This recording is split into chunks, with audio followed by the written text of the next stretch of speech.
Yes. Okay.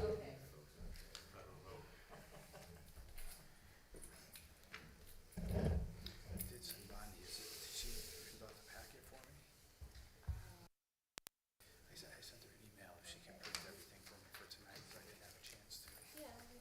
Okay, all right. Over here, she All doesn't right. have the numbers. All right. So we have enough for a quorum? Looks like it, huh? Yeah, but we'd still put in any alternates anyways. Might as well see them, because usually you're supposed to have 6, I thought. Yeah. So we can see anyways. Right. But Well, isn't, we have a new, she's new. Excuse me, what is your name? Norma Carey. no. She's on the Democratic side. She's a full-time one. So she's elected. She was appointed by the Board of Selectmen and her people. So, but is she, I thought, isn't there like a voting or something, or they have to, I don't know. No, goes Bonnie to, made you a new list of members. It's Yeah, right I here. got she it. goes to the Board of Selectmen. That should be up to him to sign. Yeah, I got that one, I think. But just in case somebody else needs a copy of it.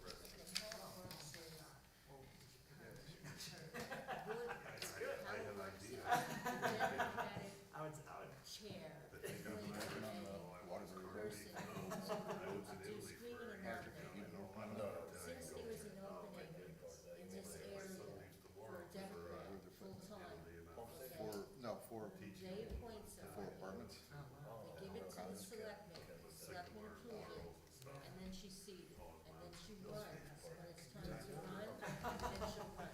Gotcha. I don't think you have to see anybody special though, because you're the vote. Oh, okay, all right, you don't have to. Oh, No, we don't have to sit. Let me get this out of the way. they've been moving pretty quickly. They were Right, moving pretty quickly. applications, and the roads are here yet, so I don't know if you want to adjust the agenda to go right to Valerio, or if you want to do a review, and you're gonna have a public hearing, but we can hopefully they'll Well, I show mean, up. if they're Neighbor not here, got the, the house that was there before. might as well go right to them. It was in Okay, his and family. you have, you'll open the public hearing and then probably Can I just continue have a look at it this? to next month if they're not here to present their application. We're gonna go, You're talking about. That's right, or you can go directly, you can make a motion to go directly I guess it's to gonna make some. Hilarios and give them some time to get here if they point to here, but I don't think they have. Now, is this No, all these are, Valerios yeah, here? it's supposed to be, it was Oh, probably this is in front of no, this. this is River Road. Okay. Hilario is very informal, they're just gonna talk to you. Yeah, usually, yeah, usually, yeah. Let's introduce all ourselves,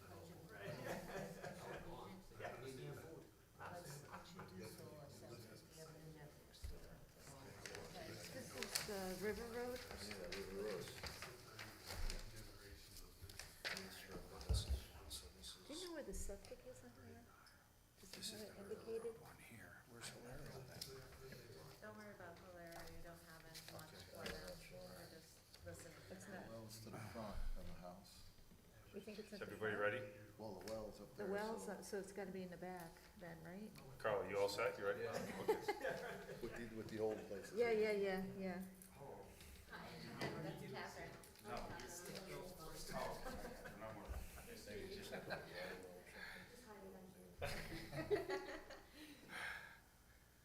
All right, I'd like to call the meeting to order. It's 7:05 on May 3rd, 2022.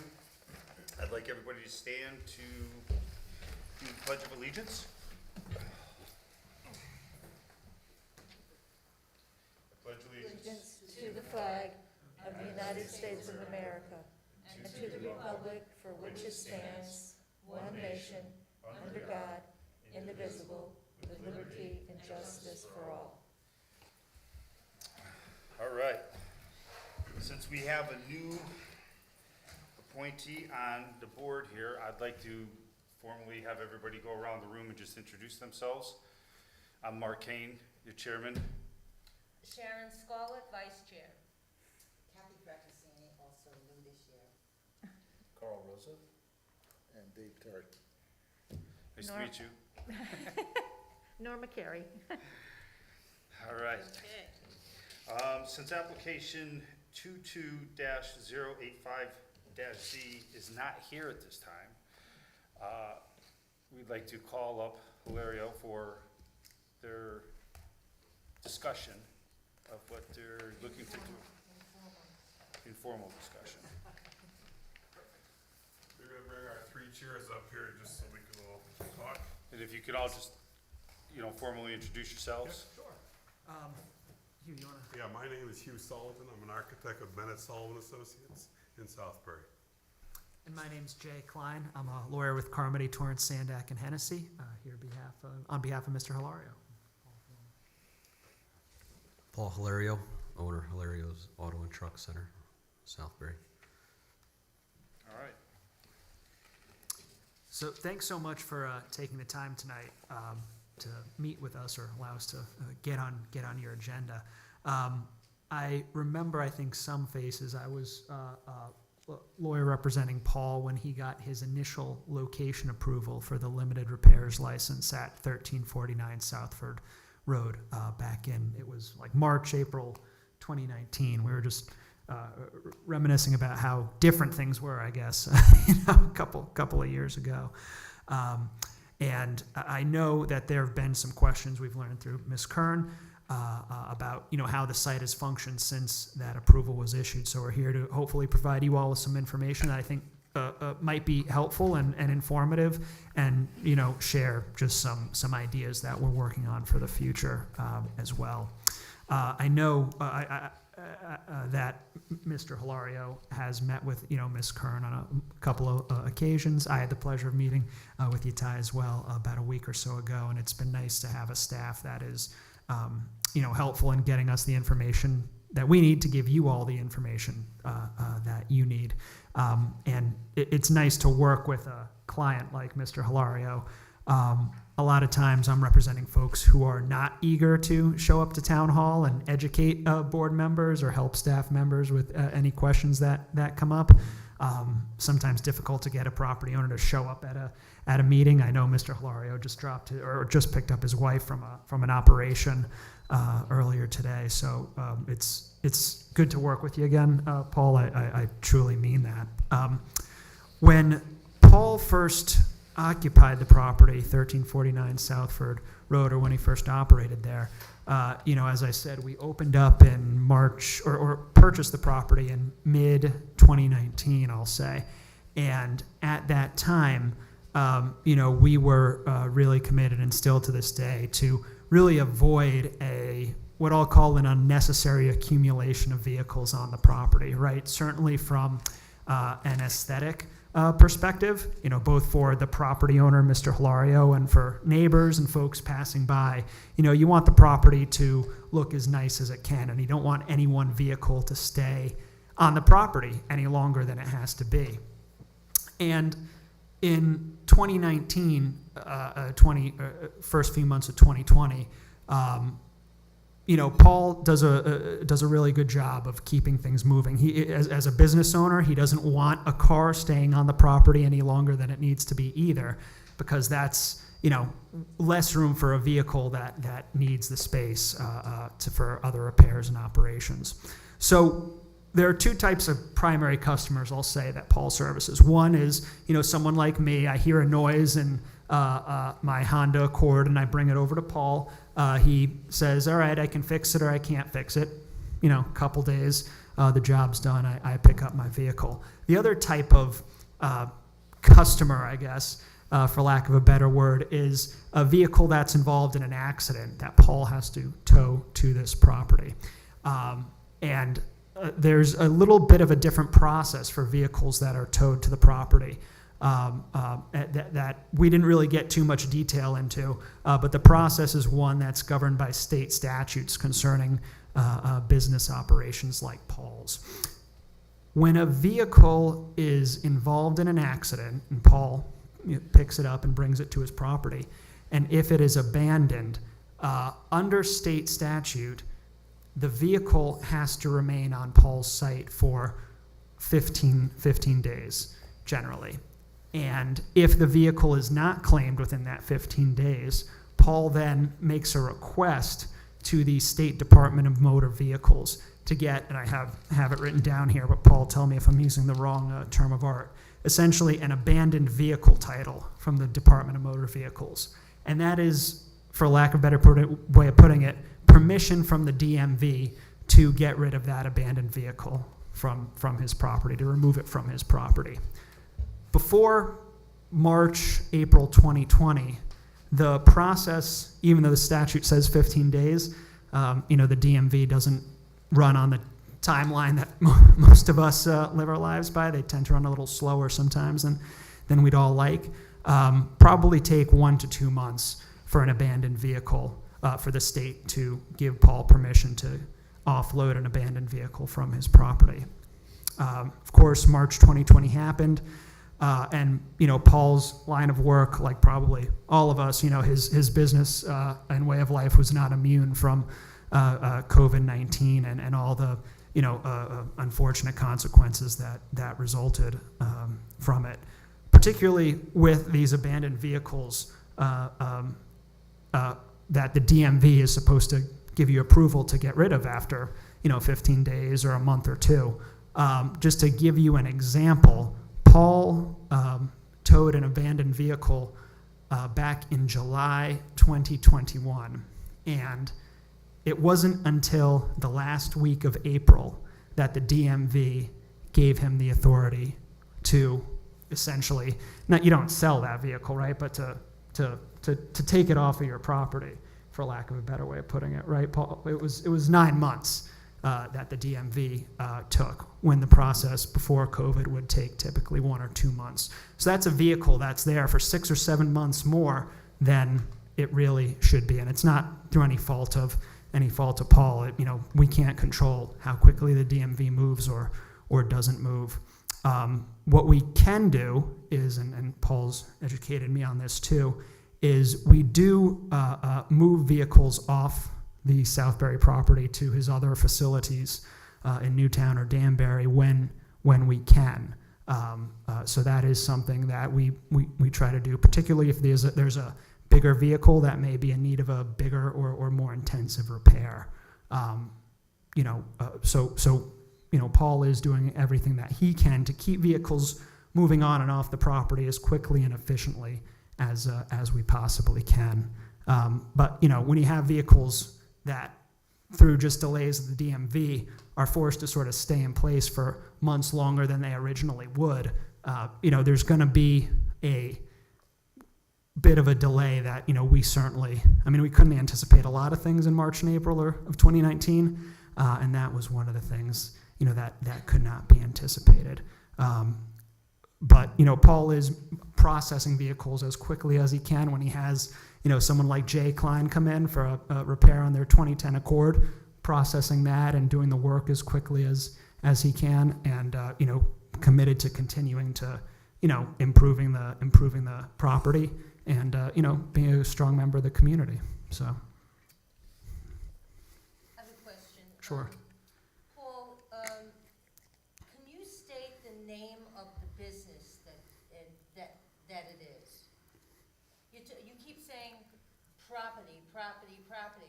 I want to hear, it's a business, I'm assuming you're talking about. Okay, so I'd like to hear the name of the business. Hilario's Auto and Truck Repair, LLC. Okay. Is that both a residential and commercial area where you have your property? Not to my knowledge, it's a B1A commercial, It's all commercial where you are? as far as I know, yeah. Okay, can you answer that, or Mr. Bennett, can you answer that? I think there's the gas station just next door to us. Thank you. There's a gas station just south of us on Southford Road, just south of Paul's property. There's also Classic Coach, which is a similar, there are differences between Paul's site and the Classic Coach site, for sure. But just to give you a sense of, I apologize. I'm sorry. I should have oriented it. Sure, certainly. To your question, that is all business zone in Southford. If I just want to add on a little additional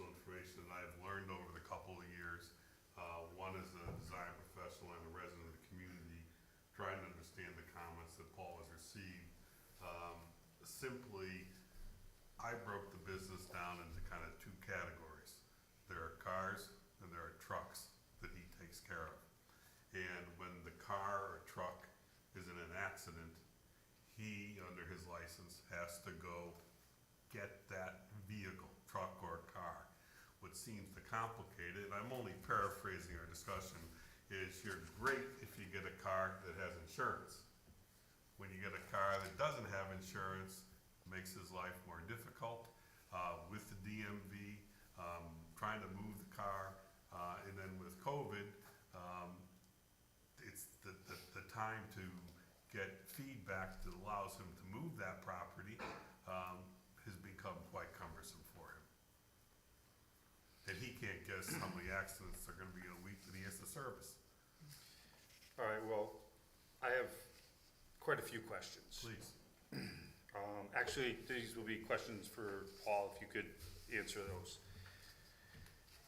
When you approached the board in the last time that you were here to, when you assumed this property, you had stressed the fact that it was gonna be a holding facility, which I know a lot of your, are not, I don't wanna say argument, but your position that you're trying to portray to us, that due to the fact of COVID, it has now put a burden on you to rotate these cars. How big's your facility in Danbury compared to the one that's over here in Southbury? As far as yard wise, like if you were to say 2 times, 3 times, 5 times, 10 times, It's .90. so it'd be one, It's smaller than Southbury. and then what about the Newtown one? Where I'm operating currently is 1.5. Okay, so in comparison, I'm not looking at like acreage wise, just comparison wise, is this yard here the biggest one that you have? No, it's not. Okay, so the yard that you, what's the largest yard you have in comparison to what you have over here? Newtown. Okay, and is it twice the size of that, 3 times? I'm trying to give the board, for everybody that has not been able to go out to your other 2 facilities, a visual of what the size of your other yard. So some of the people are not gonna be able to put together the fact that this one's 1 acre, this one's 2 acres. So what I'm trying to do is that most of these people have driven by, give them a sense of what size yard you have at your other facility. So this yard over here, the one in Newtown, is the one in Newtown twice the size over here, 1.5 times the size, the same size? It just some type of comparison. Well, it's kind of difficult to answer that. So what I'm operating in Newtown right now is a 1.5 acre facility, similar to what it is in Southbury here. I bought the property next door to me, and I'm hopefully going to get my building approvals hopefully within the next few weeks. That whole facility is going to be 5.75 acres, just shy of 6. So that's going to be that's always been our main operation there. You know, my Danbury location is more of a satellite location, similar to here in Southbury. Okay, so as far as the other yards that you have, what type of capacity are those at right now? Well, we're pretty full. So equal to what's over here? I haven't been there today. We're getting rid of cars every day. I'm just asking you, on an average, that's all. I'm just trying to give everybody an idea of a sense of what, because I'm sure not everybody's gone taking a trip to Newtown or Danbury. And the reason why I'm getting to this point is that originally you've come to the board and you said it was gonna be a holding and you were gonna in turn rotate cars, which, you were saying there's only gonna be 2 trucks there, there's only gonna be this, they weren't gonna stay long, and I understand the fact of what you're up against with COVID.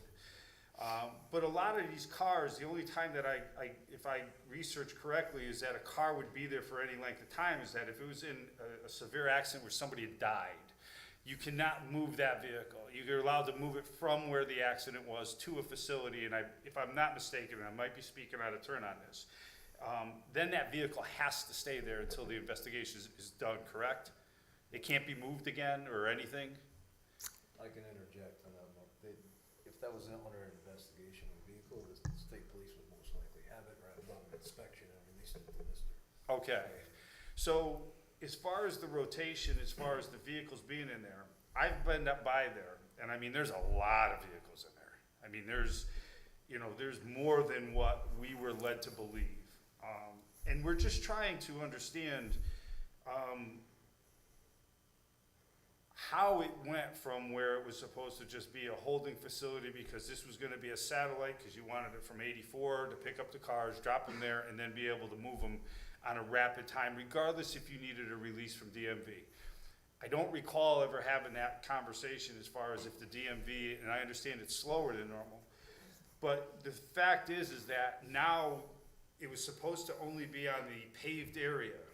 We're beyond the paved area. I mean, we're way beyond the paved area. I mean, it's even now where it looks like even, and I could be wrong on that. I don't know if it was a small amount. There looks like there was some clearing done to accommodate more of an area. So, as the residents of Southbury, and we're looking at this, it seems that this is swelled much more dramatic than what it originally was proposed to be. And that's one of the concerns about it all. And it's not that we're saying anybody false led, had different intentions, was just like, hey, you know what, the heck with it. I understand you're up against certain things, but I would also think that you would in turn mentally say to yourself, hey, this is what we presented to, and we gotta do something. And if there's room at your new town in Danbury, you would do that rotation like you said you would do, and you would have that and comply with what you presented to us on your original application is all. So I don't know if there's anything on here. I know as far as, 15 days for the norm. I know it takes money to move another vehicle to go from this facility to the other. But the way I was given the information is that's what you were gonna do, and it doesn't seem like that's the case. It seems like now that you're just taking them there, you're waiting for the DMV to give you the okay and have the car go. Well, that's not the situation that was brought before us. So regardless of what it might take for you to do an extra tow or whatever to bring to make that yard minimized to use and have 2 tow trucks instead of 3 to 4 or whatever vehicles were there that were supposed to be, I would think that would be the thing to do unless you have to go, and I don't know this, before the zoning board to get something changed. And that might be the avenue you have to take. I don't know. I'm not here to say what you're doing you can't do, but what I am saying is what was presided to us in the original application is not what is happening now, is all. If you don't mind, Mr. Chairman, that point is well taken, and something that I can share with you, and might spoil the surprise because Hugh's here with us, is that Mr. Hilario does want to improve the site. He wants it to look better, not just for himself, but for others in the community. Not to say he hasn't, candidly, I think he's done, there's been an improvement since it was unoccupied for the better part of a decade. But we want to invest more in the property, and we spoke with Ms. Kern. We understand that some of those investments, whether it's building permits, zoning commission approvals, if we have to come back to you folks, we understand that town hall will review any improvements to the property accordingly. And certainly, no one, there was no intention to mislead or anyone back then, and certainly no intention to waste anyone's time here tonight. That's why the team is here. That's why Mr. Hilario is making the investment and having us all here in front of you tonight, just to kind of, like you said, kind of give you a better understanding of the things that Mr. Hilario is up against. So we are working on. It's still very conceptual in terms of what we can do, and in terms of maybe it's additional screening, maybe additional structure to make things less visible, to make the property look better from folks passing by from the street view. We don't have something ready to share with you now. We wanted to have this conversation first and make sure that not only you hear from us, but more importantly, we hear from you to hear as we're thinking about the next chapter for this property. If there's anything, that we need to be taking from you all and thinking about as Hugh puts pen to paper and starts, drawing out any sort of improvement. So No, and I understand. Yeah. And it's just, my thing is that we just, you know, want to make sure that, you know, it's going. And absolutely, he has every right to go before the zoning board and preside what he might want to do. And they might pave the way and be no problem. And I'm not here to say that I'm looking to stop this. It's just, you know, what we were told and what's happening are just two different things, that's all. Right. Yeah. My goal was to have a dialogue with the board, so you knew we weren't afraid to come to see you. And I didn't care if you wanted to yell at us or pat us on the back, okay? I truly did, but I wanted to be able to speak to you. And I can indicate to you, when you're speaking about the parcel, a third of that parcel is in wetlands buffer, so we can't use it, okay? We've also hired Mark Lancor of Diamar. He's worked with Paul for over a couple of years about ideas, you know, to what we can do to clean up the site. And I've told Paul, you know, we gotta put lipstick on a pig here, okay? As well as we have to put, you know, some landscaping and some buffering to the street, so when members of the general public go by, they really don't know what the hell's behind it, Right. okay? And that we can do. We have a question with Mr. Rosa. Yes, So you did mention it's a business district. yes, But there is residential houses there, right? So that yes, was correct, probably but the whole thing is a business district. But there are actually residences in that district. That's correct. Right, so and that was, I assume I wasn't part of that original approval, but that was the concern, my guess. Right, it was mostly visual, yeah, Right. yeah, Right. that's all. Secondly, so there, based on the letter, there's trucks parked there that shouldn't be there at all, regardless of COVID or anything, right? There's trucks being towed there? Is that an issue? Well, the tow trucks, there's supposed to be one or two tow No, no, but trucks. there's also trucks that were towed Right. that Tractor, shouldn't, trailer, shouldn't be there. trucks. That I don't know, I don't know why. That's So- what's in the letter that I, Yeah. Yeah. so, and then, secondly, you know, how many vehicles are actually abandoned that come there, that are actually, I believe, you know, I'm not doubting that's an issue, but what percentage of vehicles is that actually, you know, why there's that many vehicles there, you know?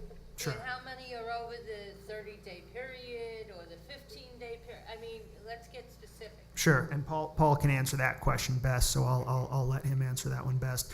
Pivoting back, Mr. Rosa, to the truck question, you know, again, Ty was kind enough to send us the tape from the first hearing. I listened back to it, and you know, per state statute, Paul can't discriminate when it comes to folks who get into an accident and what vehicle they're driving. So we did say as much at that hearing that, hey, if there's a truck in an accident, it has to, and it's in, you know, the jurisdiction of this property, we do have to bring it to the property, to 1349. But what we can do, Per the I'm sorry. agreement, it said Danbury or Newtown, it would be towed there, so when you're talking about a truck, I assume you're talking about a commercial vehicle, not a pickup truck. So that's correct, right? By his agreement, he agreed to take it to Danbury, regardless of what jurisdiction it's being towed from. What He agreed in the original approval that those would not go to that site, they would go to Danbury or Newtown, correct? Well, no, what the what state law requires us to do is that if the accident happens, it needs to be initially taken to 1349. It has to be taken to 1349. That's the law? Yeah, yes, I didn't, wasn't there when they wrote that. What statute are you citing? I can pull it out for you, but that's, So he erroneously agreed to that? no, excuse me, he did not erroneously agree to that. That's what he agreed to, so if it has to. That's go by incorrect. statute That's incorrect. I'm sorry, Mr. Rosa. When we were here back in 2019, we were very clear that Paul cannot discriminate when it comes to people who are involved in accidents based on the vehicle they're driving. What we did say, and what we are still committed to doing and will do moving forward, is that if that big truck, commercial truck, I'm not a car guy, so I don't know the terms of art. If that commercial truck needs a substantial repair, it will not take place at 1349. It will take place at one of the other locations, Newtown or Danbury. That's what we committed to. That's what we are doing. That's what we'll continue to do. Can I ask you, because that the letter said they weren't going to tow commercial I trucks hear there. it the same way you did. It seemed to imply that trucks, large, like tractor trailer trucks would be taken to the other sites. I don't think it was clarified that initially it had to go to Salisbury and then take it to the other sites. I think it was just, a question had been asked in 2019, 2020, would there be tractor trailers towed to this site? And I believe that the answer was, that they'd be taken to the Newtown or Danbury sites. Maybe there was a little bit more detail that wasn't clear as part of Was that that statute? testimony that, I don't know anything about the statute, state statute Was it mentioned regarding, at the time? I don't know. I don't think we mentioned the states. No, I try not to cite the statutes at hearings. I think it's kind of boring. I'd like to know the statute. I'll have to find it, and I will provide it to Ms. Kearns so that you all have that information in front of you. But again, our intent, if there was, Paul's not the kind of guy who's trying to hide the ball from anyone. Otherwise, You wouldn't see these trucks if he could. right? Yeah, and we wouldn't be here tonight. So. Well, I think the biggest thing is that it was more to, it could be an assumption on all of us. It was like a holding pen is all it was. And what it was is whatever it was, which is understandable, because if you have 3 accidents in one night, one at 1 o'clock, one at 1:30, and another one at 2:05, you're not going to be taking that vehicle there and then running. You got to drop it, go get another one, drop it, go get another one, which is understandable. But within a certain amount of time, the way that it was, I believe it was presented to the board, was that it was just going to be a holding yard till he was able to then in turn take the vehicle and bring it to either the Danbury or Newtown. Was there ever, I don't have the paperwork in front of me, was there ever an amount of vehicles that can be there?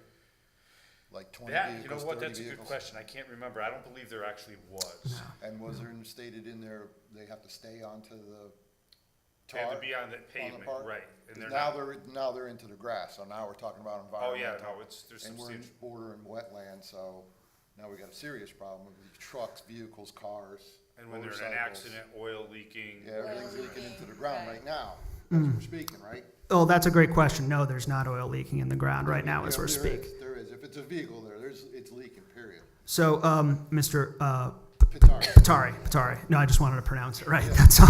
Okay.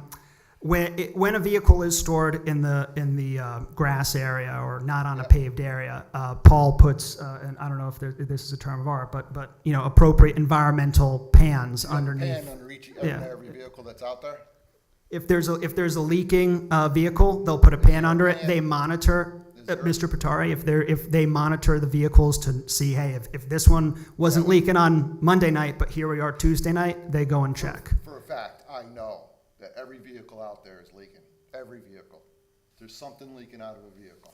Liquids and metals, there's something leaking. Okay. Is he putting a pan under each one that's in the grass area? That's all.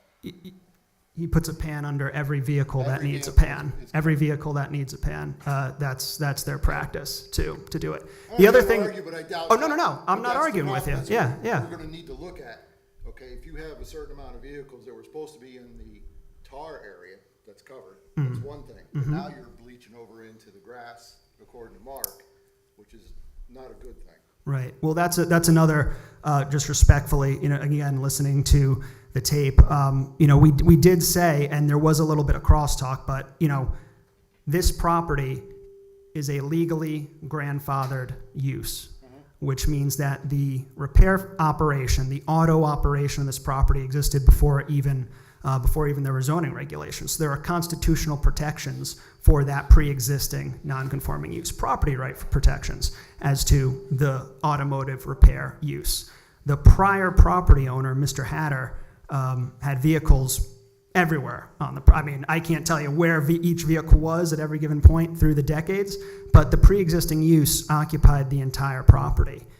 Any future property owner who stepped into Mr. Hatter's shoes has the ability to use the property in the same way that Mr. Hatter did. And that's in some ways what Paul is doing. In some ways, I think Yeah, it's I an don't- improvement because I don't- he's not, working on trucks in the middle of the Once night, again, right? I don't have the paperwork to prove what I'm about to say, but I doubt that highly, especially now in these times with environmental concerns.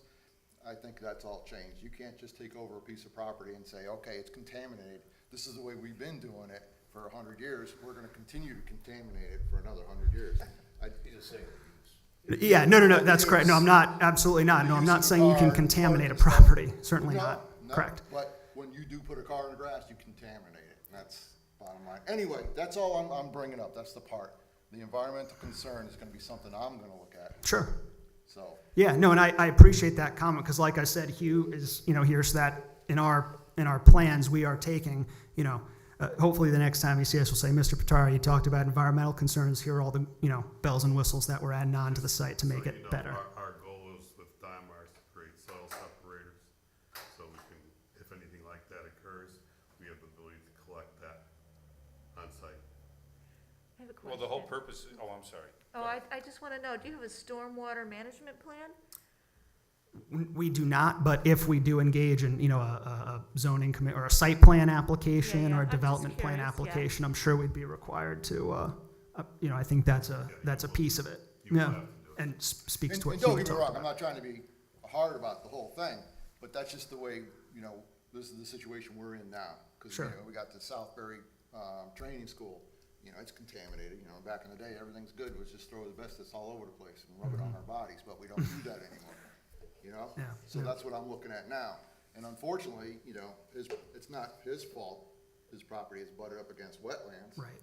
But now, that's another crimp that you guys gonna have to take a look at. Yeah, certainly, and I hope none of this is taken personally. We're here to learn. We're here to build these things into the next chapter, and that is a great I should say it, but if there is any sort of wetland or activity within the buffer area or within that wetland area, that's another layer of approval that we would have to be able.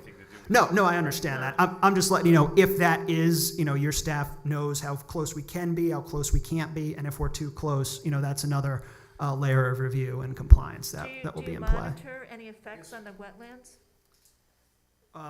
Again, Paul, as I mentioned, does what he can in terms of preventing drippage or leakage or anything like that. So, but we do not have. I know there's that sensitive wetland in the northern portion of the property near the horse trail. We don't have anything in that wetland, and I don't believe we have anything in the associated upland review area either. There's no best management practices going on right now in terms of how your commission or wetlands or planning and zoning would look at a property. Going forward, that's gonna trip automatically for the design engineers to create that for this property, all right? Yeah. So, Well, the purpose, I believe, was, I mean, I don't know if everybody, but of parking the vehicles on the asphalt, just like a gas station. If anything drips, the asphalt's gonna hold it. Right. Where with the soil, it's gonna leach into the ground. So a lot of these vehicles are no longer on the asphalt. So that's the concern, and that was one of the stipulations that when this was proposed to us in 2019, is that it was supposed to be on the asphalt.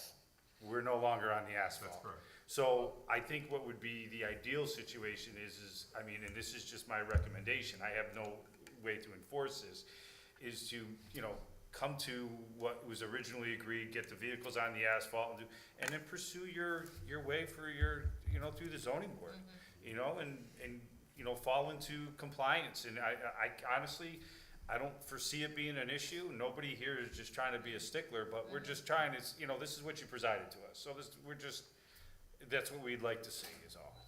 So I think the question is, right, so going forward, you wanna continue to use it like you're using it now, is that really the point, right? That's the point of this conversation. that's correct. Yes. You got more than what, it wasn't quantified, so who knows what that was as far as the cars go, right? But they were supposed to be on the asphalt, so if they're not, then that's exceeding that. But going forward, you wanna do something with the property that allows similar number of vehicles that are there now to be on the property, as well as trucks, contrary to what I read, but maybe that's not accurate, I don't know what's I think that's a fair assessment. I think what you're gonna see as time goes on here over the next couple of months as DMV comes back, some of his load may be reduced. Yeah. I mean, what percentage do you think of those are actually abandoned vehicles there?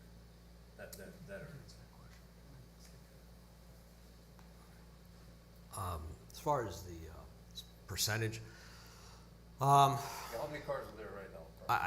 I couldn't even answer that accurately, to Let's be say honest there's with you. 20, what do you think, there's 2 there, are actually abandoned vehicles? Oh, no, there's probably more than that. Okay, there's more than that. I mean, I mean, you've been doing this a long time, right?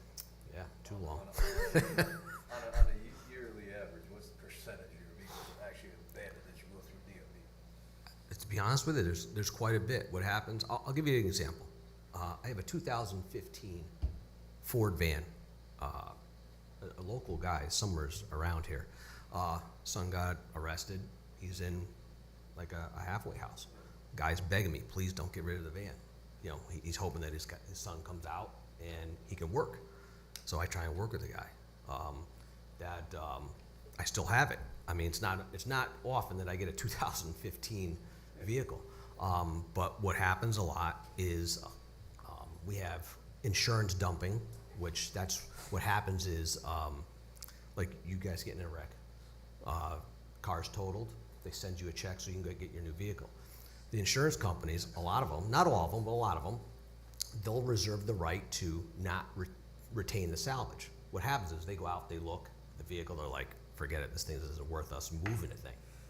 They leave it there. We don't ever get a title, so what happens is, you know, we have to apply for a title.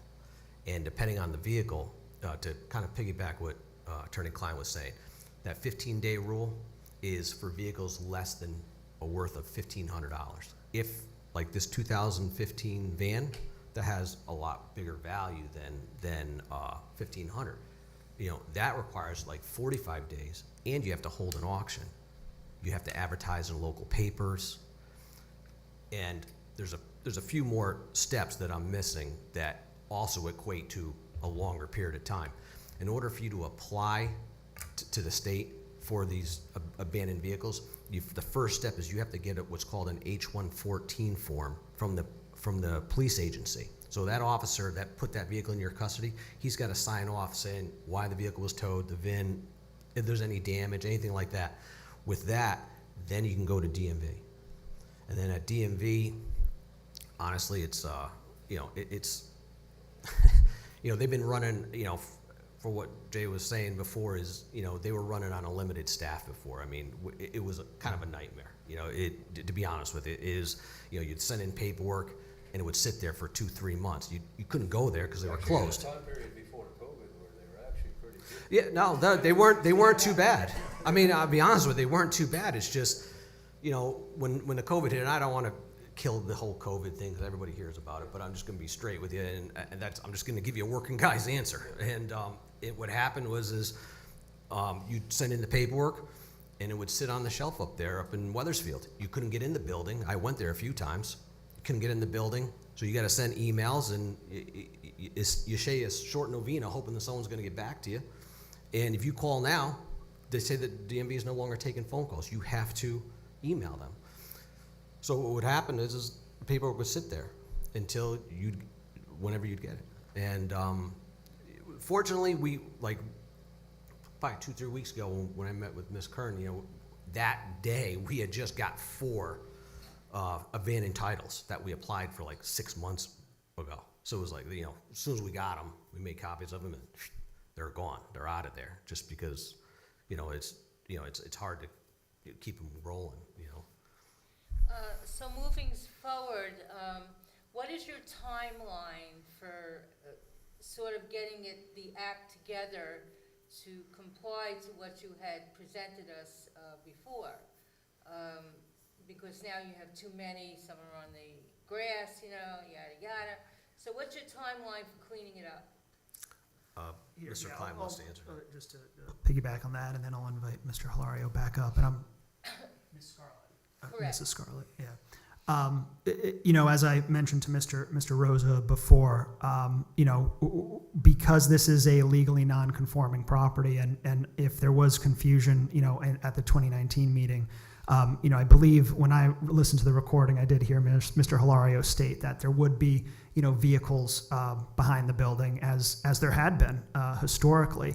And there are, you know, very strong property rights, constitutional property rights about permitting or allowing legally grandfathered non-conforming uses to continue.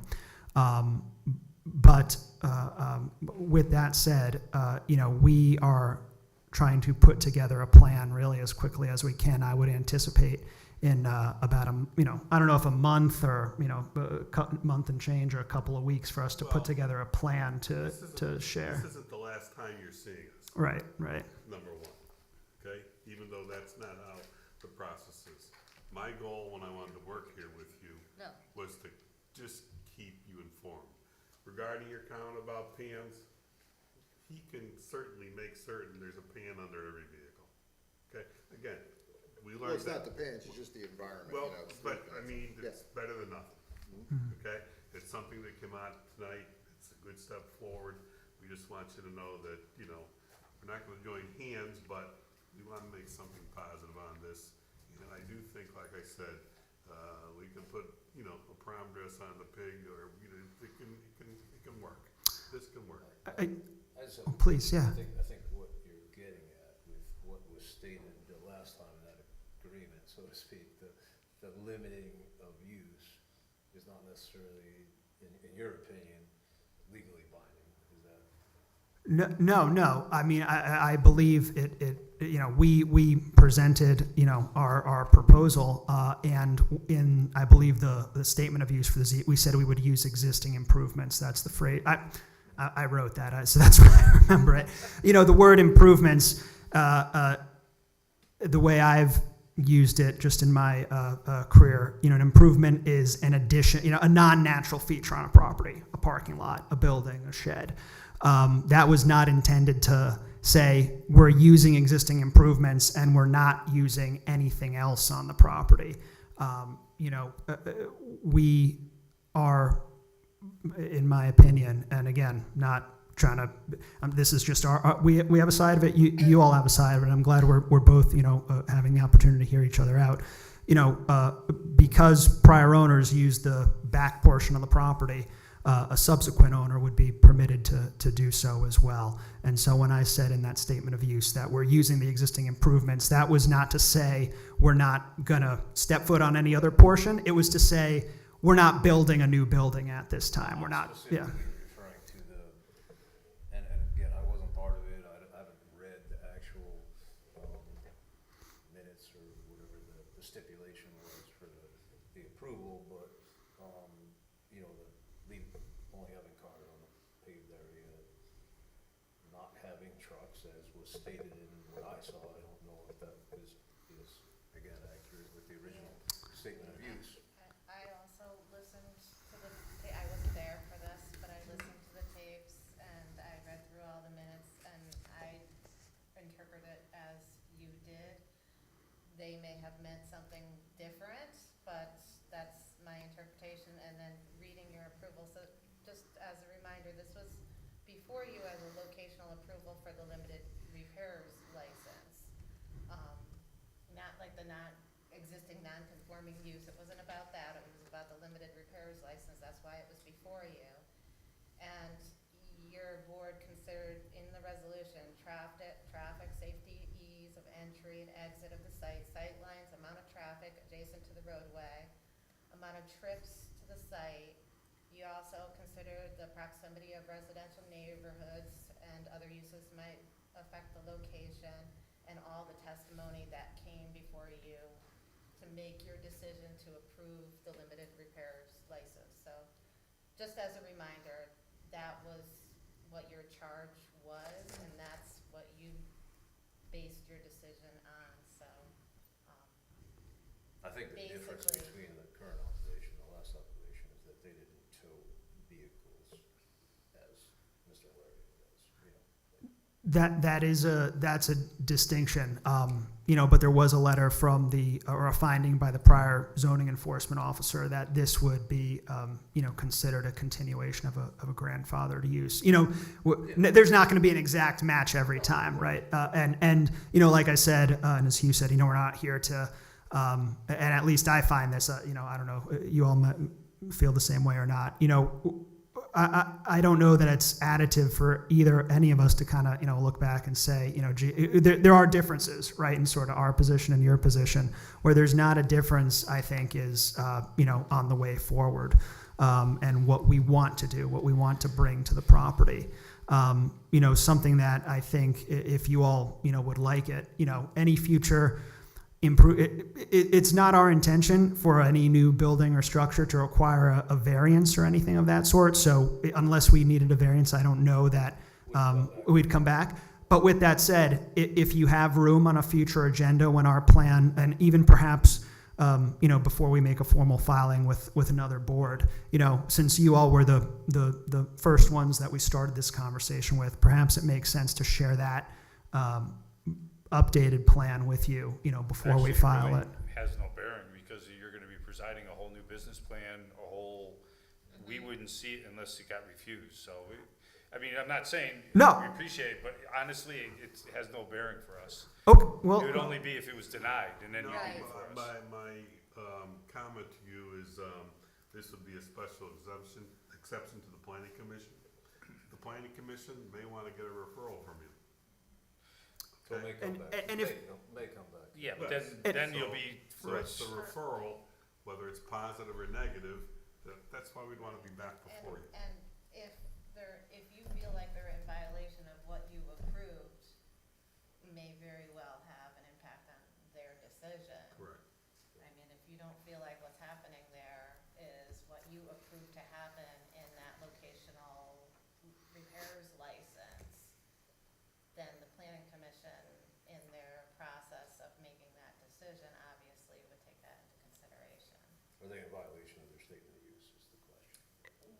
Well, yeah, and that's kind of why this discussion is happening, because obviously there's a difference of opinion as to what you thought you approved and what they thought you approved, and then also there's that extra layer of what's happened since COVID, and whether that's acceptable to what's going on, or, you know, so So what's the process as the enforcement? So, basically, if you want me to move forward with enforcement action and do my next steps as far as violations and, you know, bring it to whatever level you see fit, or if you want to kind of agree to see what would happen with this new plan for expansion, that might, I don't know. My first question would be, Remediate some what of can your you do to get it concerns. closer to what? The agreement was. What the agreement Right. is. Right. Now, you know, like, starting tomorrow, like what? Yeah, the timeline, because I'm asking you a timeline, I'm not getting it. yeah. So I mean, immediately, you know, Paul can continue to do whatever he can to move vehicles quickly on and off the site. You know, that's It's mostly getting them on the pavement like that was Right. originally agreed upon, which the pavement is having a size that will limit the amount of vehicles because the pavement's only so big. I understand that, and as I said before, Mr. Chairman, my review of the recording, I did hear Mr. Hilario state at that meeting that vehicles would be behind the building in that grass area. Right, and the agreement was asked to make sure that they were to be on the pavement. All I can say is that I don't share the interpretation that you're sharing this evening. You know, what I can tell you is that Hugh and Mark and the Diamar team and we can move as quickly as we can to preparing this, you know, new site plan. You know, and I can't tell you that it's going to be ready tomorrow or the next week. When I tell you, you know, we're moving as soon as possible. That's we're hustling as quickly as we can. The board isn't asking for you to hustle as fast as possible to preside a new site plan. Right. What we're asking is that maybe re-listen to the audio and jot down the notes on there as far as what it was stipulated that it was gonna be used for and come into compliance with that. And I would think it would be fair to say, to do that, especially if you need time to get this, to avoid any type of, you know, citations or anything on Sure. that. 30 days, to have it where, you know, Ms. Kern can go and do an inspection and look. I might be speaking out of turn, but what I feel like I've been hearing all these months working with you is that you can't come into compliance or into the expectations because it would shut your business down. It sounds like there's no possible way. I feel like I've been talking back and forth for several months about this, and between COVID and maybe just a misunderstanding of how things work in the industry, it doesn't seem like there's any possible way to continue your business with it just on that paved area, or am I completely out of line saying that? Well, I'll ask Paul that question, but what I'll tell you while I'm standing up here now is that I would. I would like to know the answer to that. Oh no, certainly, Ms. Scarlett. But I'm just for purposes of a record and doing my. I'm sorry, sometimes I have to do this stupid lawyer stuff. Just for the record, I would say that we are in. My position is we are in compliance. So I would just again sort of the disagreement perhaps or difference of position that brings us here tonight. They're asking of you to have it on that gravel area only.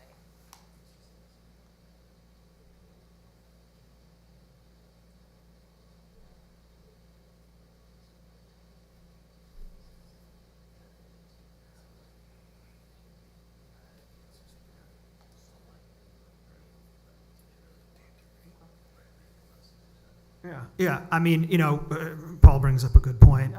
We think it's probably better from the passerby perspective that, there's not a crowd of vehicles on that paved area. We think the building provides a nice buffer for some of these vehicles rather than being right on the road. That's just a functional thing. What I can tell you is that Paul will continue to keep moving as many vehicles as he can off the property as quickly as possible. But I can't, and I'm not trying to be a jerk, I'm just being honest, I can't tell you that he's going to forfeit any legally grandfathered status that's entitled to the property. So, Can I mention one thing though? Yeah. Was it agreed that there'd only be 2 company trucks on the site? Yes, and I believe that's the case. There are only 2 company trucks on the site. There's two registered there. Yeah. Well, that was a problem, correct? Well, yeah, I mean, sometimes there was, but my biggest thing is that, Well, what my point is, that's a simple thing. Yes. Correct. Right? Yes, That's- certainly. That's what is agreed, and that's a simple. Certainly. Absolutely. And then, in regards to these abandoned vehicles, can you document that to,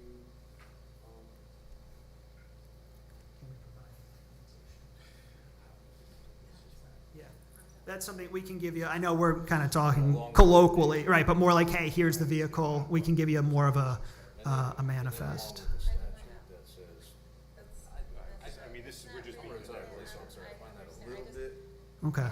far-fetched. Yeah, that yeah. They have to tow, his location is in Newtown, right? So Right. that anything, where's this territory you're speaking of? That- Right. We can sharpen our pencil on that. Yeah. Little questioning that exists, that there is such a statute that Sure. tows something to a certain location. Okay. Yeah. No. We'll and again, we're talking about none of us want to speak at a school or at a turn. I'll double check that whether it's a statute or a regulation or something from the DMV themselves. Just clarity on that point Okay, as well. we just have one more question, Sure. one more question. Yeah. And, Okay, getting back to the timeline, when do you think you'll have this all in place so we can feel a little bit more comfortable? What is it, you mean the work by the design professionals? Well, the design, you're gonna Well, currently, right now, the design professionals, predominantly Diamar Consulting, is starting their work for doing soil erosion control, getting an application to go to wetlands. That's first. That's the first thing that has to happen. After that, then I'll follow through with Diamar to go to Planning Commission with a special exception. Wetlands could be 90 days from now. Okay, that's, Planning thank could be you. another 90 days. Well, Okay, so it could be 6 months. but you're working on the environment right now, is what Yeah, you're saying? Diamar is correct. Okay. And you're gonna start rotating those vehicles pronto? If I could just talk for a few minutes. I just want to, again, I'm just like a working guy. I don't speak like these guys, so, but. That's a good thing. So I just want, Mr. Kane, I know you, in the beginning, you said a lot of things. I just wanted to, trying to calm things down a little bit, so to speak. So, in the beginning, when I first came to the commission originally, the original commission, we were very specific on, they asked me some very specific questions. Was I gonna be towing vehicles there? Were I gonna be repairing vehicles there? And I answered them all truthfully. Okay, I never lied to the commission, I never misled them. So it was never a holding yard, because in our industry, that's a different animal. They asked me if I was gonna be towing cars there and trucks. I said yes. It's all on that audio. So, I mean, I know that the paperwork kind of paints a different horse, so to speak, but if you listen to that audio and listen to it clearly, I said I would be towing cars there, I would tow trucks there, I'd also work on them there.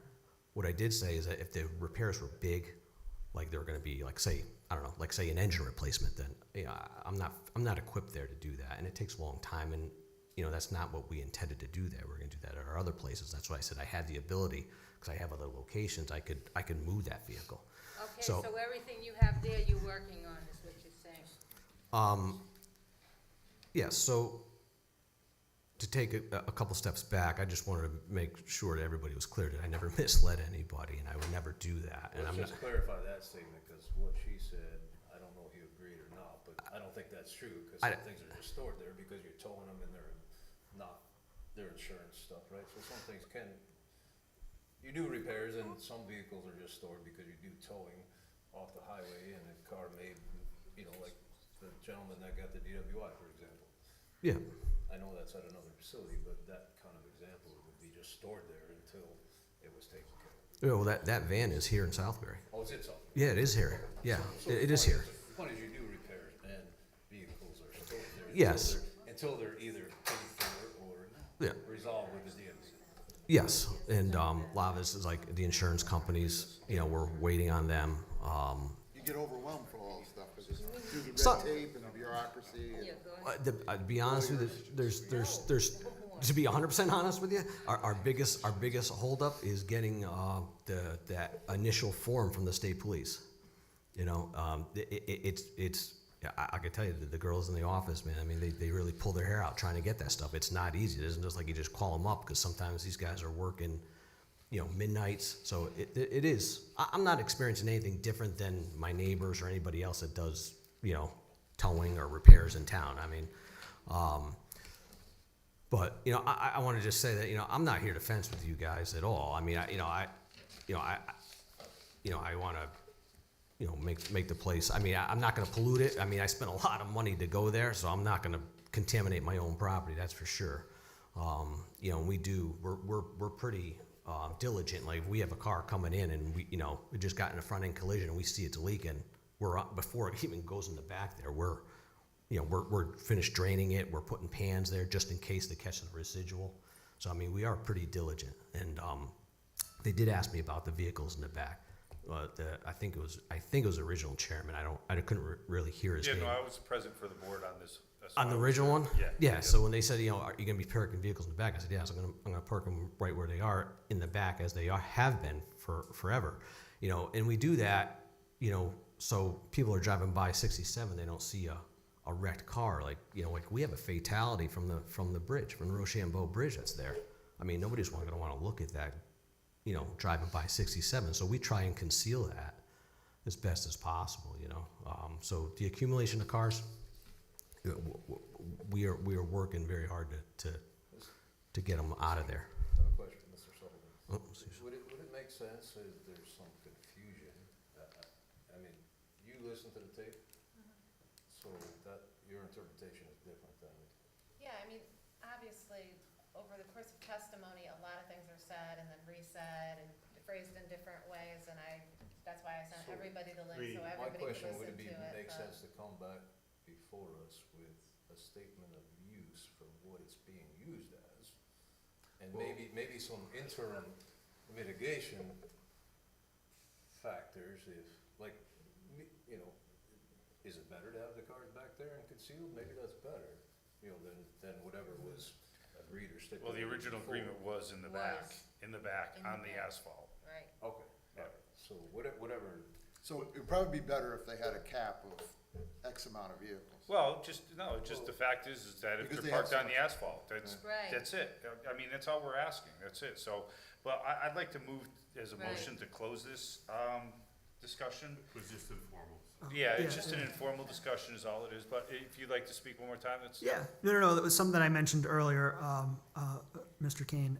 You know, we are working on another plan, and I'm sure, you know, I'm sorry, Ty, you know, you'll be hearing more from me, but, you know, I think everyone will be pleased with what we come up with in the end. And when I offered, you know, to bring it before you all informally for your comment, that's not, you know, you don't have to say that's a good idea tonight. Maybe you see the plan, speak to Ty, and then decide, but we're happy to just bring it to you again in a similar informal way so that you all are, you know, all seriousness, you know, we want to be open and transparent, and we want to have this as a dialogue. So if you all want us to walk you through the plan before it's filed, so that you just have a sense of, hey, what the heck's going on at Paul's site? You know, we're happy to do that. If you don't want to hear from us, we won't take it personally. My view that, according to the zoning enforcement officer, that you're not in compliance.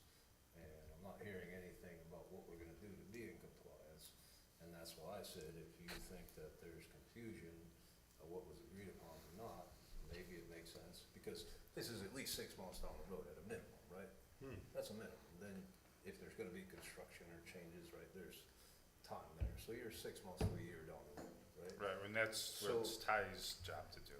But, so my point is, if it makes sense to have another hearing and clarify these uses, you know, because in your opinion, there's a change. It's changed I from don't what was think agreed it's proper upon. to have another hearing, but I mean, I can work with them to try to, if they have a way to come more into compliance. I mean, up until now, it seems like I got the sense that it almost was nearly impossible to come closer to compliance. So if you're feeling like you'd like to see them come a little bit more to compliance, and maybe you guys can come up with a plan for that to make that happen. I mean, And I can formally, I'd report like to back see to something these guys, around and this. then by the time your application comes before the planning commission, they'll be pleased that something has been Something's- done to, Yeah, you know, yeah. kind of. I think just make an things a little effort. bit less intense. Understood. I think, Kind of what I'm hearing. yeah, and if it's okay, because I don't like to say anything's possible or anything's impossible. I want us to think about it critically. If it's okay with you all, and as you suggested, maybe having those conversations with you and feeding that back to you all instead of, I think your applicant's probably sick of hearing me I think that's the at best this thing to point. say. Yeah, yeah. Yeah, Best thing that was and said tonight is I'm that fine with that. Let's if just there's some effort to try be to do made to something.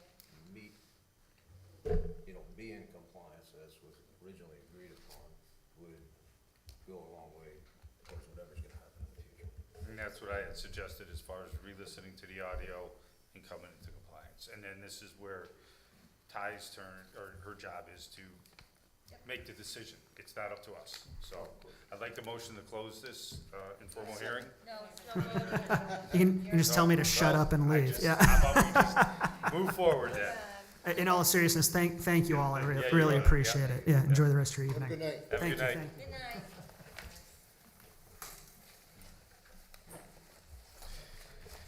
All right. We're gonna go to application number 22-085-Z. Mr. Stephen Wright. There we go. Good evening, how are you? We're opening the hearing for you. Just properly introduce yourself. Stephen Wright, 1050 River Road, Southbury. I brought prints. I don't know if anyone has any. I think we Everyone's should got already one? have them. Oh, yeah, we already got them. I'll take it. Oh, there you go. Thank you.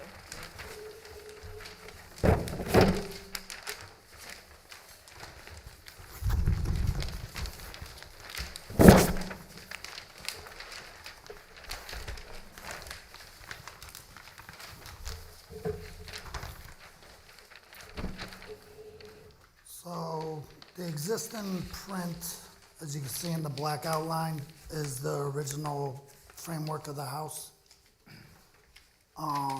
We redrew it and brought it in off the back line to get the 32.3 feet from the rear variance, but I'm kind of stuck because of the topography of the property and the overall depth of the property from the road. I just wanted to try to square off what we had there instead of having such a crazy structure that was there previously.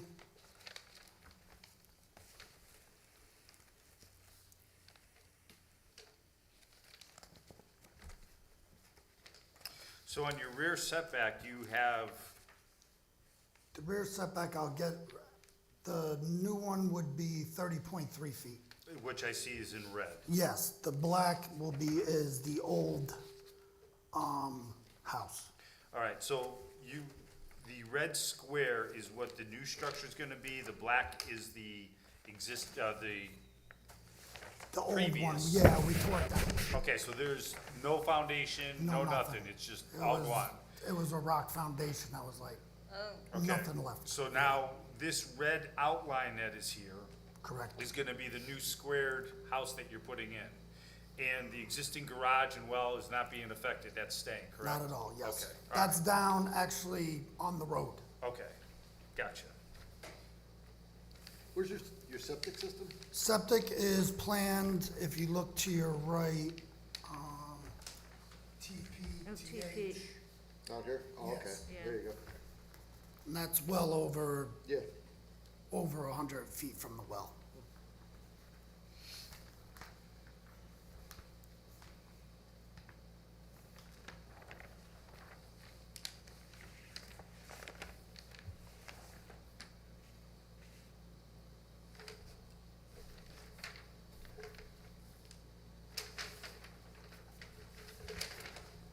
Have you already gone through the health district and everything's all approved for your septic Yes, system? septic has been approved, did that first. And how many bedroom house is it? They tested it, could be up to 4, but it Beautiful. won't be 4. Nice. Obviously, but definitely 3.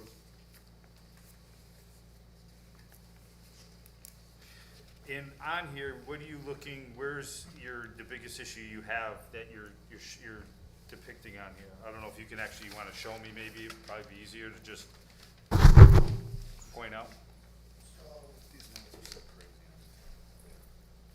The issue was back here, bringing it in, so we could come off the back. Okay, That would get us a little bit off of some of the hills. And then this is mostly dirt here, but, I mean, we're just trying to square it off with the road to get the view of the lake, obviously. okay, Because what, this whole mess was like a shoemaker at some point had neighborhood, you know, so it'd be an easier build. and what were the setbacks on the front and rear on this one? I'm sorry, I'm not, 38.2 for the new one, the old one was, 26.3 on the rear. yeah, 26.3 on the rear and then. 37.6 in the front.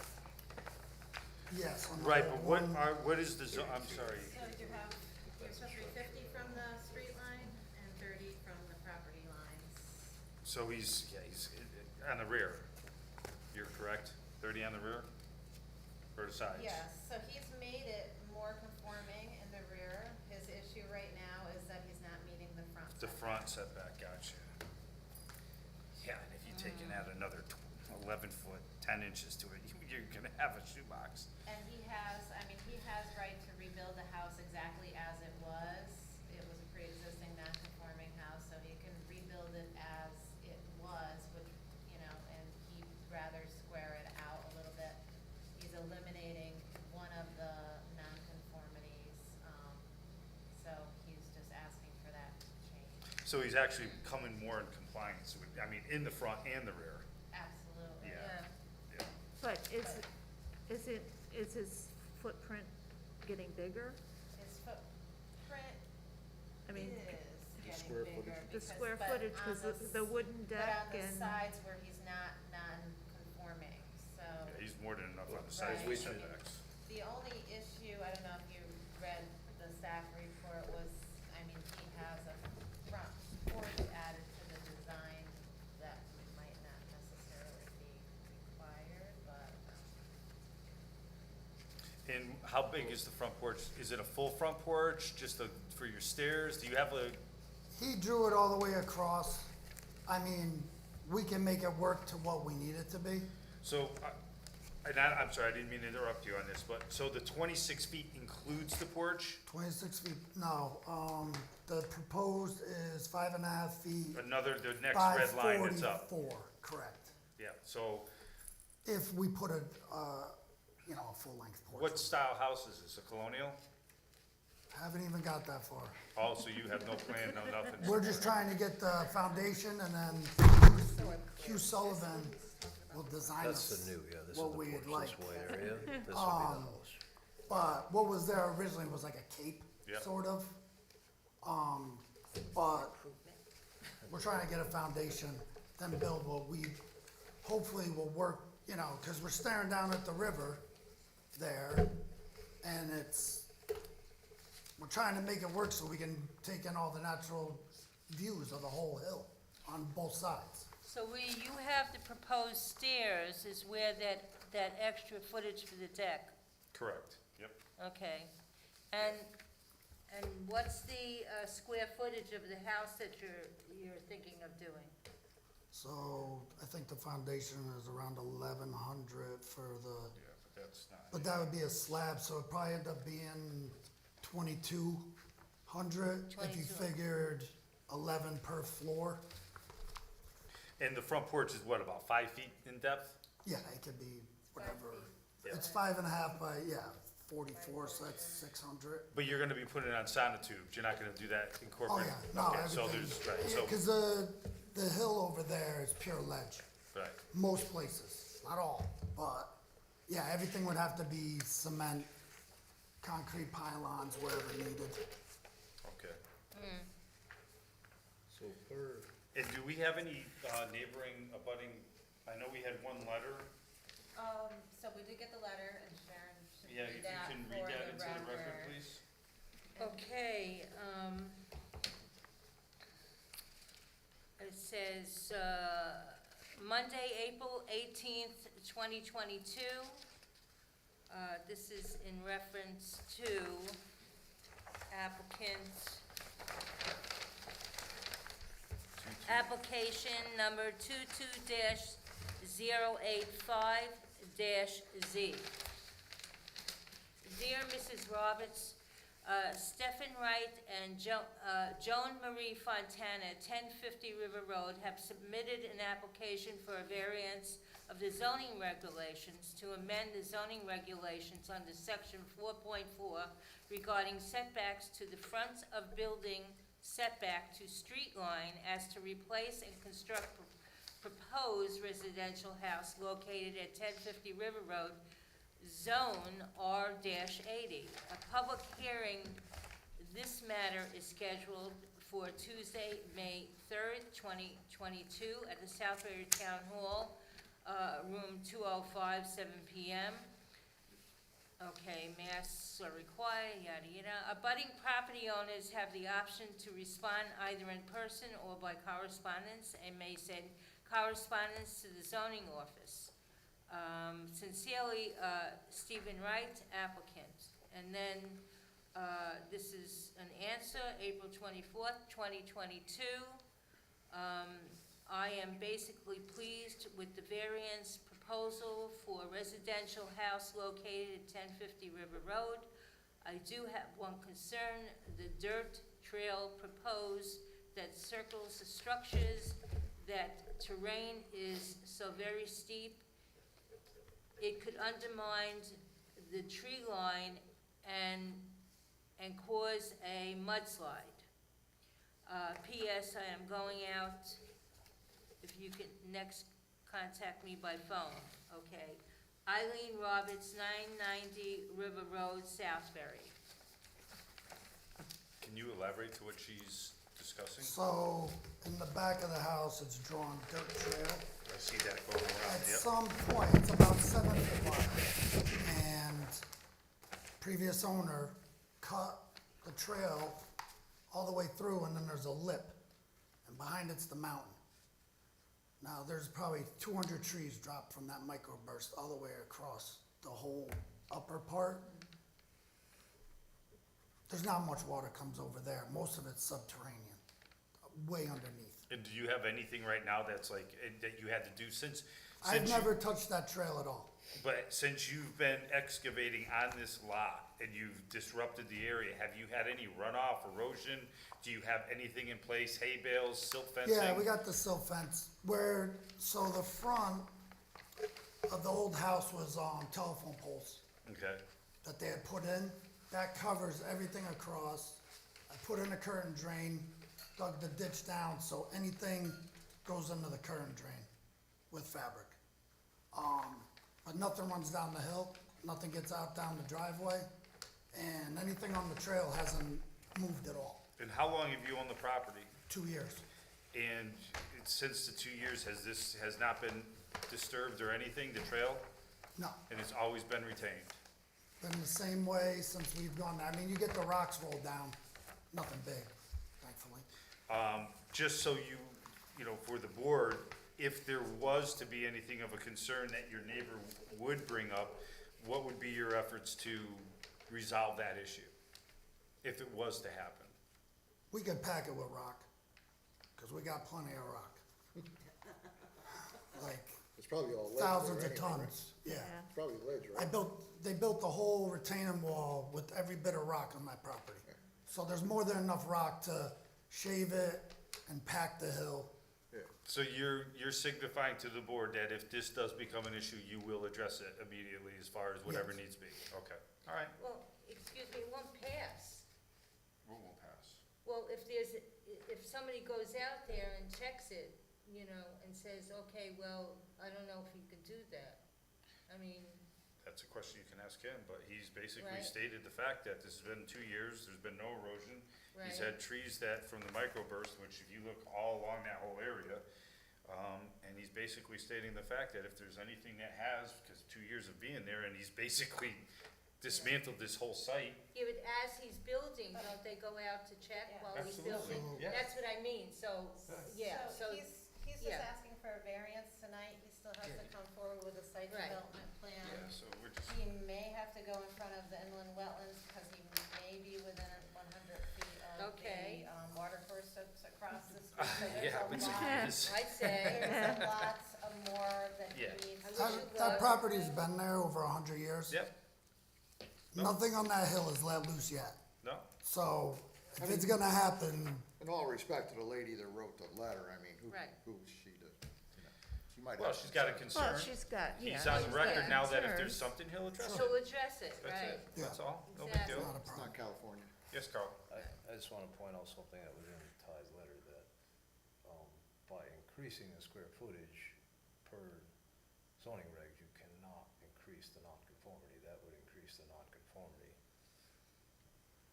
I do understand what you're saying. That's, you know, this is where it'll be a decision upon the board and how you want to address it. Yeah. Yeah, that's entirely however you feel. Yeah, you can ask him questions as far as that. I mean, the guy's got 1,100 square feet. Do you have children? Two. Two children, you know? So, he's got So what is 2,200. What's the existing square footage now, in the footprint? Right, you can see it's pretty close, just not squared up. It's It's the very dark- close. If it's it the was black. probably, say, 1,000, maybe. If I measured it out, I don't have a ruler. Where did the 360, did you scale it out, Ty? Where did that 360? So the existing living area and the existing gross area I took from the assessor's card, that was pre-demo, was the 12, 14, and 11. 26 by 44 is the, And then I was only able to, get the actual footprint square footage, because they haven't come up with a design for the overall plan for the house. I had reached out to you to Right. find out, and you just said it was 2 floors and an attic, so that's what I included, because I don't have a overall square footage design yet. But Carl, if you look at it and you were to take the existing house and kind of turn it a little bit to fit it inside the red box, it's actually wider in depth if you look at it. So he's actually coming into more conformity on the rear setback, and he's actually coming more in conformity on the front setback, because the front corner, left corner, is not protruding into the forward. Yeah. And if you Right. square it up, I understand Yeah. what's happening there. My question is, can you stay within the square footage of the existing footprint? Because then it wouldn't be increasing the non-conformity, correct? well, just keep in mind, he has permission to build the same identical house for square footage. Yeah. So basically, what he's asking is just to turn it, keeping pretty He's much. asking to increase the square footage. But he's gonna go I up. don't know about how much, I mean, if you got a Three square. floors already. Ty did the math, it's 360 up. square It feet. was Okay, already up 360 three square floors. feet. On the Yeah. footprint. Right. No, on the footprint, On the footprint, on the But then footprint. right. vertically, I don't know. Well, you got two Vertically, If I had floors. the ruler, I could do it and tell you, but I think we're within probably 150 square feet of what the original, Well, it's 360 based on the field card. The Three- square footage, first floor square footage in 26 by 44. Am I correct in that assessment, Ty? so That's the calculation? this original, when they did the property, as weird as this sounds, the basement was actually the first floor. But on the card, it shows it as the basement. So the outline of this whole thing was the first floor, but it was actually, they considered it the basement. But there was like full kitchen and everything in there, bathroom. So they had 784 square feet for the first floor. They had the finished upper story as 400 square feet, and the enclosed porch as 30 on the original house. So they didn't count that basement living area as living area at all? But there was a basement. That was what was weird. You walked in, there was a basement. Then you go up, you had to walk all the way around the house, and you walked in through the porch. For some reason, they considered that the basement. So you're saying the existing footprint was like 744? Okay, so that's that way. So what is this little dog leg that was, that's showing on the plan here, but it's not on the house here? That was, wood porch that was on So there. that's a wood porch, okay, all right. What's the square footage of the wood porch? Existing wood porch? Did you see Existing. this, so you can see? Yeah, and you can line, I don't think it's, basically, that whole little dog leg that's like, well, Ty will show you this, is the porch. See, if you look at it, look how it's not showing on the field card, the porch. Yeah, cause they had like a koi 784 pond in there Is all this? Got a koi pond? 784? at some point, yeah. There was all kinds of weird stuff. And what are the other style homes along, cause I apologize, I wasn't able to get out to drive your road. No, you can't see them.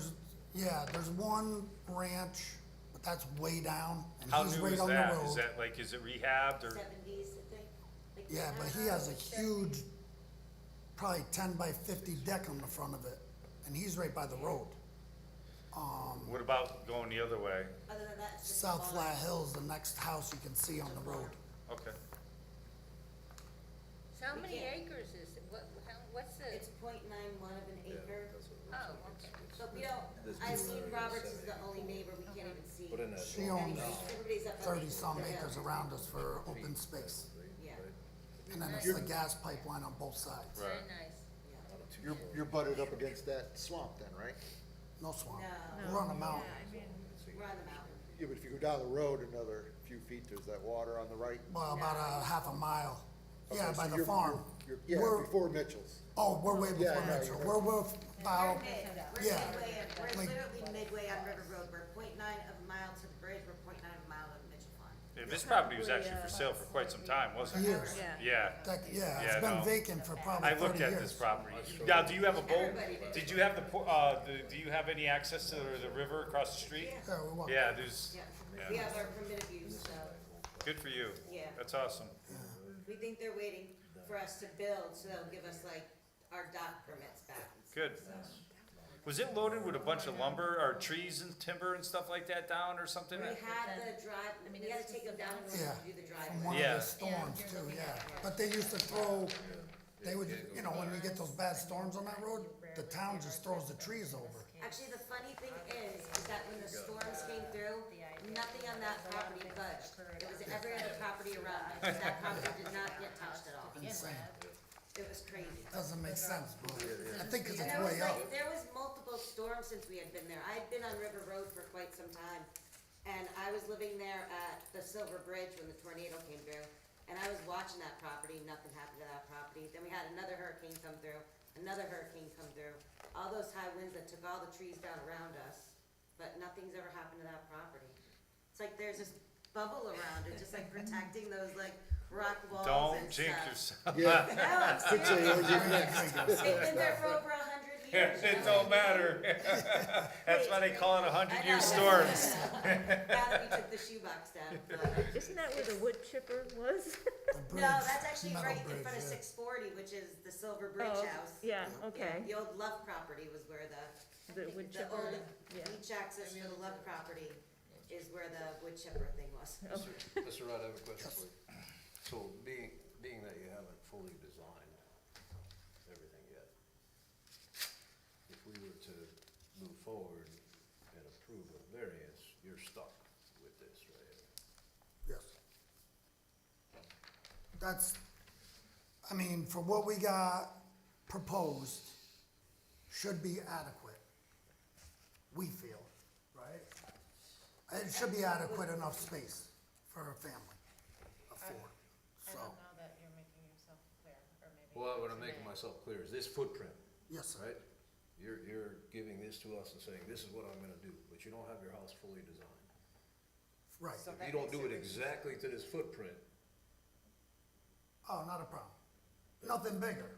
If we had to go smaller, it'd be okay Are you though. talking vertically as well, or are you just talking? well, I don't know about vertically because Okay, we don't I know what just- he's doing, you know, All right, like, I wanted to understand what you were saying. you know, like we,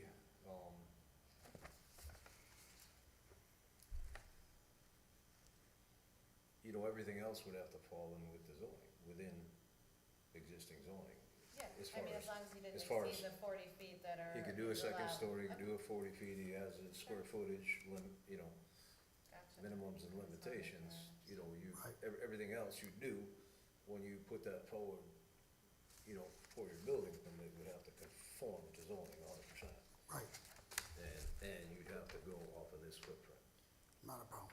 Well, yeah, I I mean, don't he would see- just have the unless surveyor there's stake it some before he, and make massive sure. piece of I'm before just he- saying, he no way. can't, when he goes through the design process, if we approve it based on this, well, his design process complete, he can't change that. Correct, He has yeah. no leeway to change. Right. I just wanna, asking him that question. Yes, we Do understand you that. understand that? He's gotta stay 100%. within the footprint Right.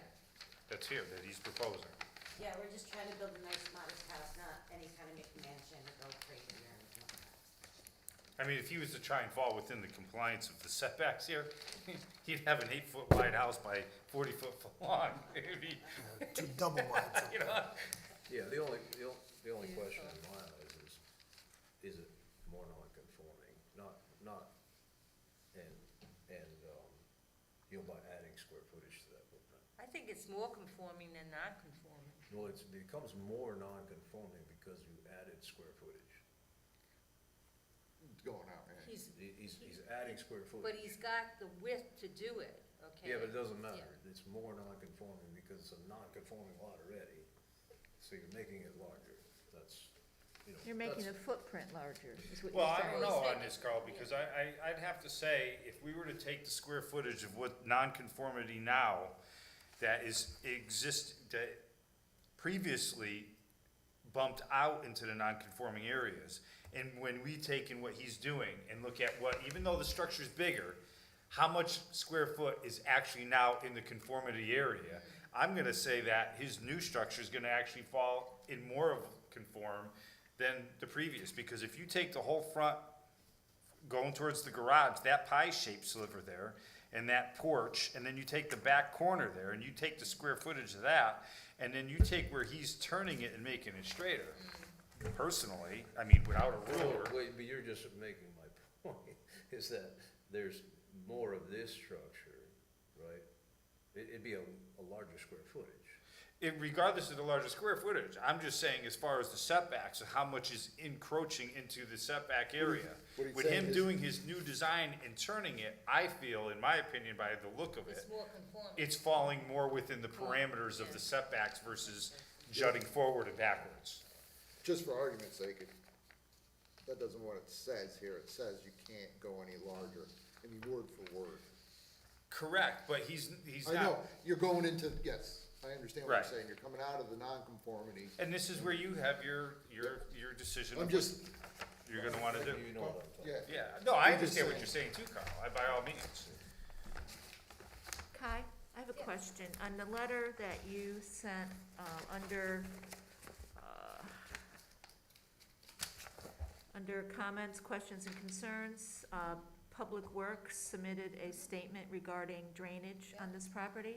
Yep, they have, I guess they apparently have issues currently on that road with the drainage coming from that property. There was a basin issue that was blocked up. There's a lot That's of their, challenges over there, Yeah. but the pipe's broke. that's not, it's not so much a ZBA issue. It will be a site development issue, so again, Okay. he has to come in with a plan for approval that will be shared with Public Works, an engineered plan to actually develop the site. He may also have to go in front of the Wetlands Commission, but Yeah, basically, so there's other challenges. okay. There are, but basically, I don't know that that applies to you, but that was their comment when they- Okay, all when right, they thank you. reviewed the application. So he's basically here tonight to see if he should go any further with what he has, and not waste the money of surveying, doing all the additional work. Right, right. Anybody else have any more questions?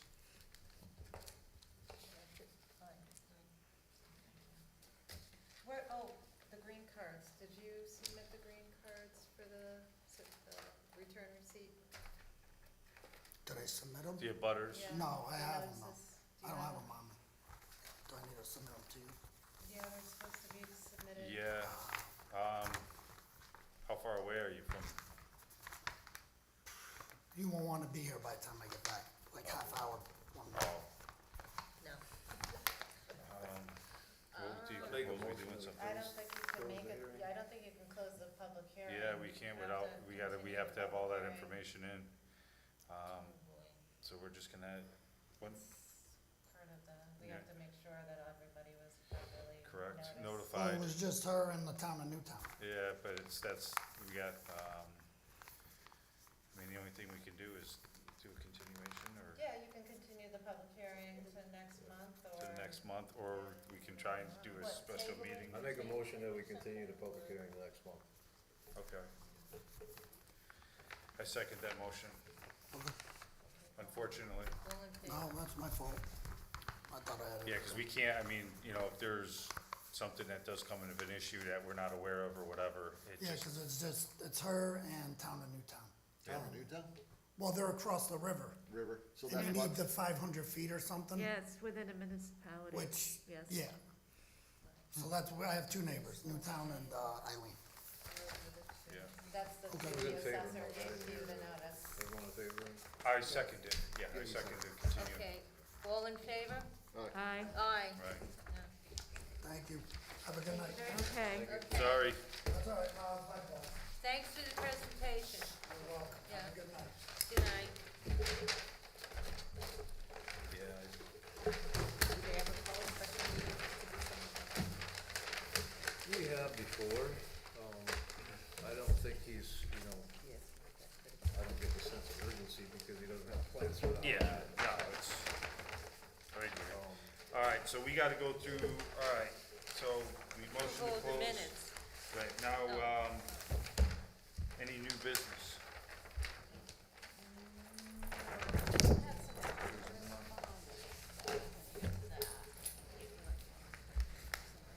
No new business. No new business. We did, let's see, the minutes approval, anybody have any discrepancy with the minutes from the last meeting? nope. I make a motion to approve the minutes. Kathy seconded. All in favor? Aye. Okay. I'm an Corres- abstention, I wasn't here, so. Yeah, I'm abstaining because I wasn't here. Okay, so I said aye. Paul and Norma, oh, abstain, okay. Yes. All right. Correspondence. I feel like that was over here somewhere. Oh, yeah, I messed it all up. There we go. Yeah, okay. May meeting, all right. Charlie, there you go. Reader. Okay. These are the correspondence we're entering into the record. Yeah, yep, I mean, you can just. Do you want us to read them all? Read if you, depending on what you, that's at your discretion. Okay. I think it'd be wise just to read them in. Yeah, all right, I'm going to read this letter that was submitted to us. It says, April 2022. Dear parade participants, I am pleased to once again announce that we will host the 2022 Southbury Memorial Day Parade and Ceremony in full, and we invite you and your organization to be part of the parade and ceremony this year. The parade will take place Monday, May 30th, with a kickoff time of 11 a.m. sharp. We will gather and organize at the Pomperog Office Park parking lot located across from CBS Depot Hill Road. Shuttle buses will be provided for transportation to Office Park. The buses will leave from Rochambeau Middle School parking lot starting at 9:30 a.m. and transport all participants to the Office Park, as there is limited parking at the Office Park and spaces needed for the line of march. Our route will begin at the Office Park, continue down Main Street South and end at Veterans Memorial Park.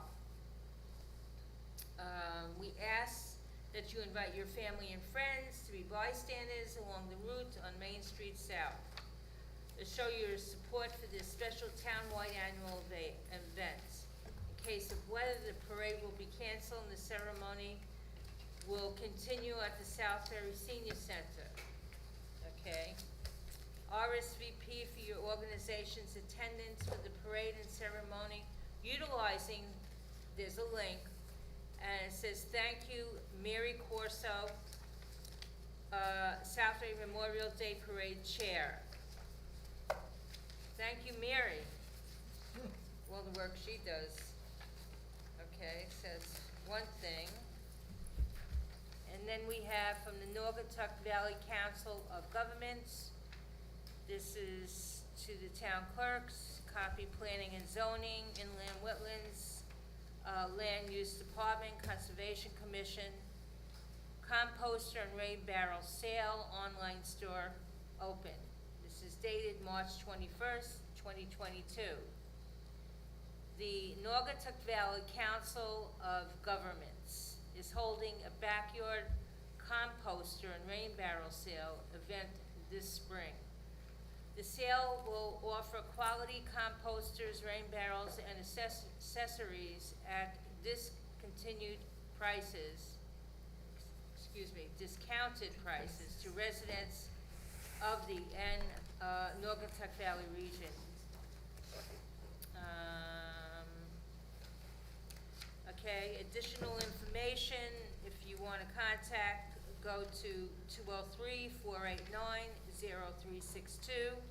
That's the Desire Blanchard, or email